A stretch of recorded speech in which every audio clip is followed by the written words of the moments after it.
Hello students, my name is Aditya Gupta and I am a lawyer at the Delhi High Court. Today we will be studying the module on the limitations on the rights of trademark owners. By the end of this module, I hope you will be able to understand the defenses that a person who is sued for trademark infringement can take and the various sections which are provided in the Trademarks Act for this purpose. Let's first go on to Section 30 Clause 3, which deals with the doctrine of the exhaustion of rights. Let me start by giving you an example. Let's say you go to a store to buy a printer of a multinational company, and then your colleague asks you for a resale of that printer and offers you a great deal. You decide to sell the printer to him, but then you're worried, will the sale of my printer, the printer that I have bought, amount to an infringement of trademark? Section 30 Clause 3 deals with this kind of an issue. It deals with the doctrine of exhaustion of rights. What do I mean when I use the term exhaustion?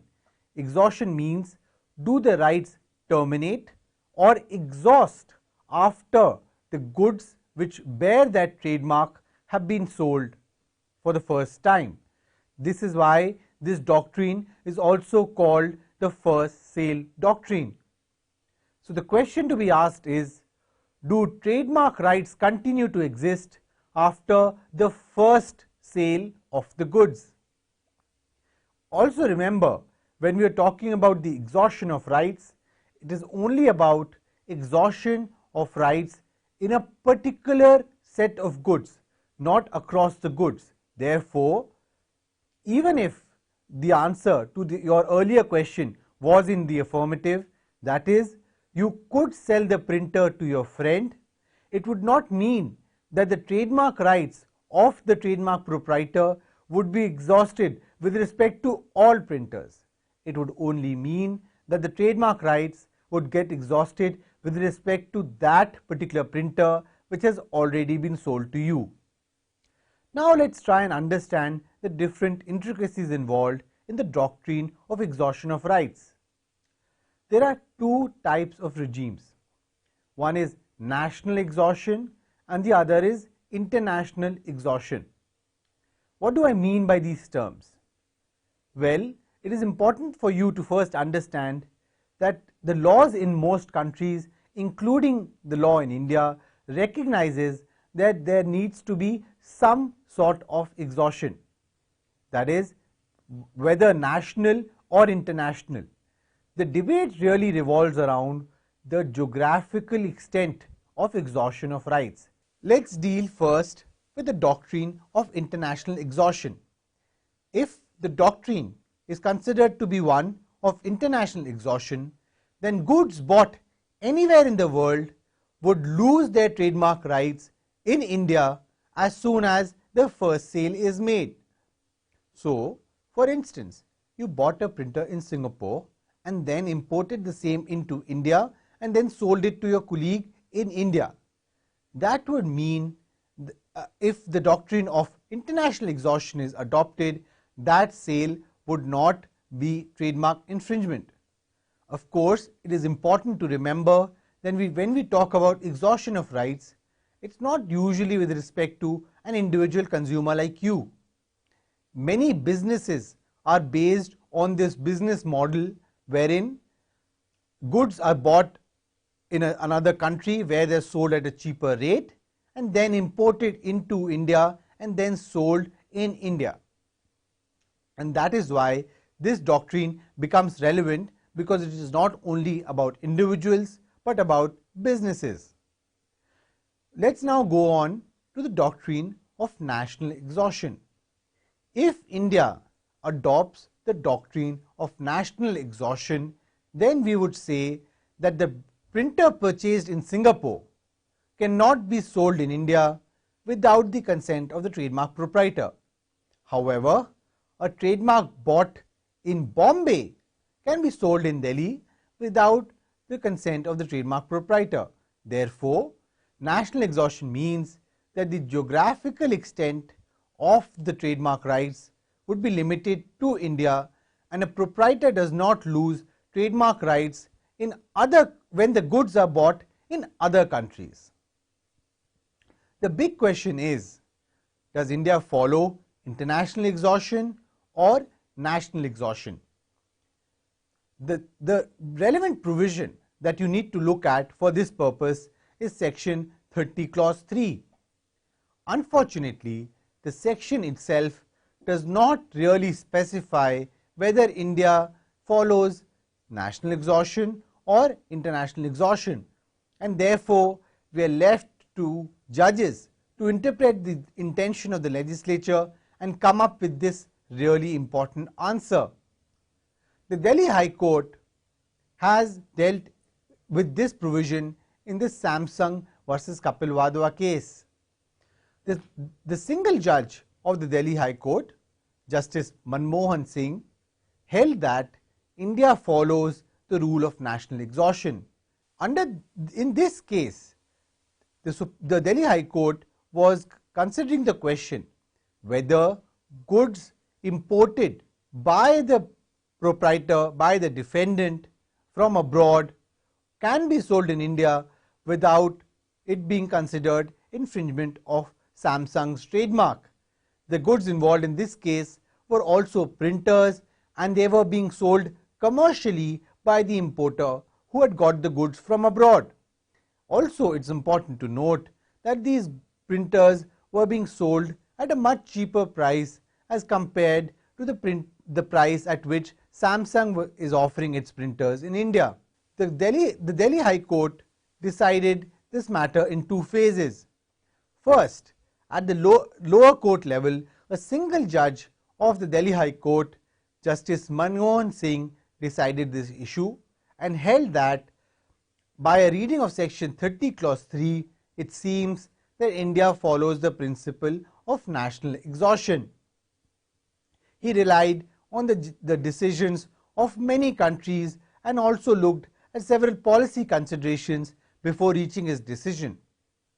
He also acknowledged that the statute by itself is not very clear. That is, section 30 clause 3 by itself is not very clear as to whether India follows the doctrine of national exhaustion or international exhaustion, but by reading several other provisions in the statute, he came to the conclusion that India does follow the principle of national exhaustion. Therefore, the defendant who was selling goods which were bought from abroad was liable for infringement of trademark, since Samsung did not lose its rights in the goods which it had sold abroad. The defendants went in appeal against the decision of the single judge. The appellate court, that is a two-judge bench of the Delhi High Court, decided that India follows the principle of international exhaustion. They said that because of the statement of objects and reasons, it seems that the legislature intended that India follows a principle of international exhaustion. Therefore, the court held that the defendant must be exonerated of all liability if it buys goods abroad and then resells them in India. The case is currently pending before the Honorable Supreme Court, and this is one case which all trademark lawyers are really watching out for. As a student, I would recommend that you also watch out for this case and do read it when the decision is passed by the Honorable Supreme Court. Another interesting question, apart from the legal arguments, what is more beneficial from a policy perspective? One thing that you may remember from my earlier lecture is that the printers being sold by the defendant were cheaper as compared to Samsung's printers. This means that sometimes following the principle of international exhaustion can prove beneficial to consumers. But unfortunately, this is only half the story. You must also remember that it is important for a trademark owner to be able to regulate the channel of goods through which the goods are sold. it is important for a trademark proprietor to be able to regulate the channel of goods through which its goods are sold. Let me tell you the reason why. This is because a trademark proprietor does not only sell the goods to the consumer, it also provides after-sales service, warranty and other services to its consumers. This means that if there is any defect in the goods and the trademark proprietor is not able to offer warranty or after-sales service because it was not through the regulated channels, the consumer would end up blaming the trademark proprietor, and this would mean that the value of the trademark will diminish because consumers will feel that the goods of a particular trademark are not as worthy as they seem. Let me take the Samsung versus Kapil Wadhwa example. Let's say a consumer goes to the defendant's shop and buy a parallelly imported Samsung product. Because Samsung offers regional warranties, it would mean that a good purchased in Singapore will not be offered warranty in India. This would mean that the person who buys the printer from the defendant in India would not be able to avail the warranty on the Samsung printers in India.